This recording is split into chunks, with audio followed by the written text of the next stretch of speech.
sekali kami menyampaikan selamat datang di Aceh Tengah. Tentunya kami merasa berbangga bahwa Aceh Tengah menjadi tuan rumah untuk lembaga ini. Terima kasih telah diberikan Ibu Kapolda sebagai Aceh tahun 2022.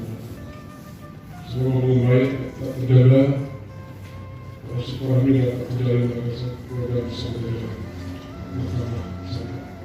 apabila ada sebuah pertemuan, tentu juga ada juga berkisah.